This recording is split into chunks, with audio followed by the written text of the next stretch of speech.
জনাব ডক্টর জাহিদ একটা বিষয় বলবেন যে ভাই যে বলছেন যে আমি ওই একই প্রশ্ন আপনার কাছে করি আসলে এখন কি ওই আওয়ামী লীগের পক্ষে একটা বয়ান তৈরির চেষ্টা চলছে যাতে কোনোভাবে ওই যে আদর্শ হিসেবে আওয়ামী লীগ তাকে নতুন করে প্রতিষ্ঠিত করবার?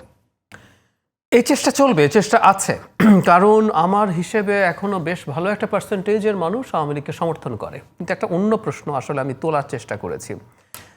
আওয়ামী লীগের অবস্থানটা বলি, এটা আসলে দিনের শেষে ওই দিকে যাবে।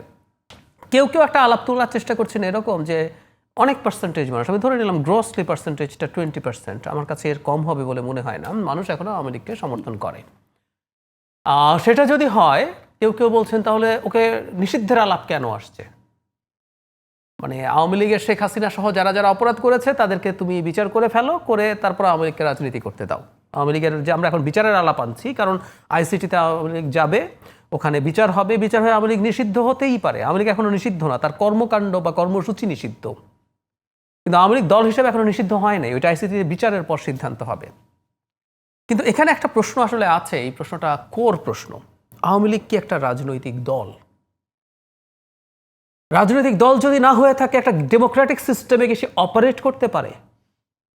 আমি খুব রিসেন্ট একটা এক্সাম্পল দিচ্ছি সব জায়গায়, এখানে একটু বলি।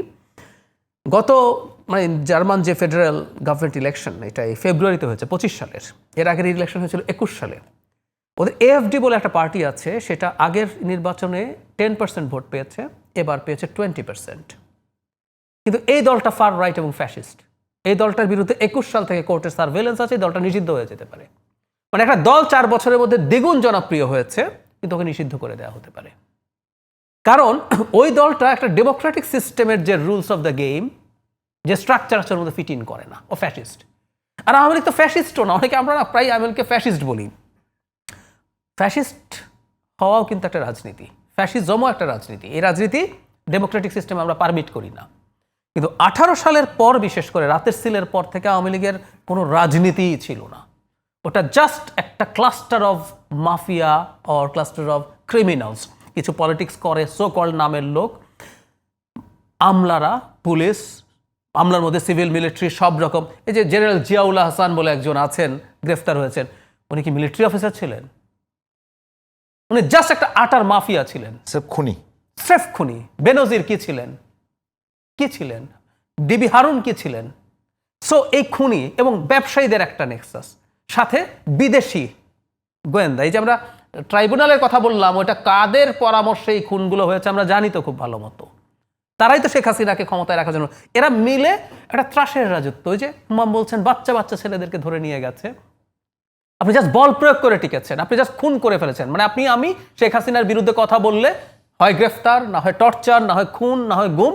তো বল প্রয়োগ করে স্টেটের মেশিনারি ইউজ করে একটা ত্রাসের বা একটা ক্রিমিনাল এম্পায়ার আপনি তৈরি করেছেন। আপনি কিসের পলিটিক্যাল পার্টি? আপনি ভোট দিতে দেন নাই মানুষকে, এমনকি মানে দিনের বেলা ভোট সামলাতে পারবে সেই মানও নাই, আপনি রাতের বেলা সিল মেরে বসে আছেন। তো কিসের পলিটিক্যাল পার্টি আপনি? তো এই আলাপটা আমি বলছি না এটা দিয়ে শেষ হয়ে গেছে কথা, এই আলাপগুলো আসবে এবং আওয়ামী লীগকে যখন বিচারে তোলা হবে তখন এই আলাপ হবে।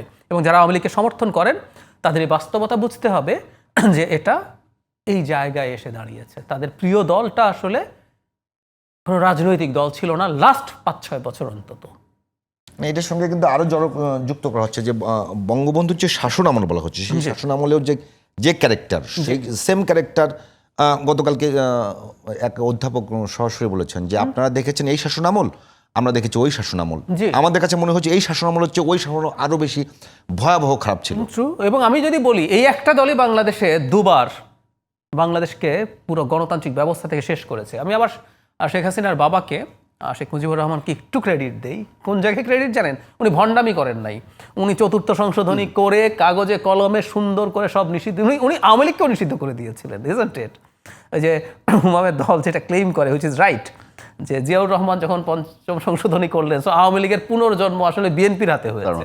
এর আগে তো মুজিব নিজে এটাকে ধ্বংস করেছেন। সো বাংলাদেশের গণতন্ত্র একবার অফিসিয়ালি শেষ হয়েছে তার বাবার হাতে, আওয়ামী লীগের হাতে, তার কন্যার হাতে এবং আওয়ামী লীগের হাতে পরের বার আবার। এবার যেহেতু তার বাবা বেশি দিন ক্ষমতায় থাকতে পারেন নাই, দেশের যতটুকু ক্ষতি হয়েছে এবার ক্ষতি তার চেয়ে আরো বেশি হয়েছে। সো এই দলের হাতে এই দেশের গণতন্ত্র, গণতান্ত্রিক ব্যবস্থা শেষ হয়ে যায়, তো এই দল কিভাবে আমাদের এখানে অপারেট করে, এই প্রশ্ন আমরা করতেই পারি।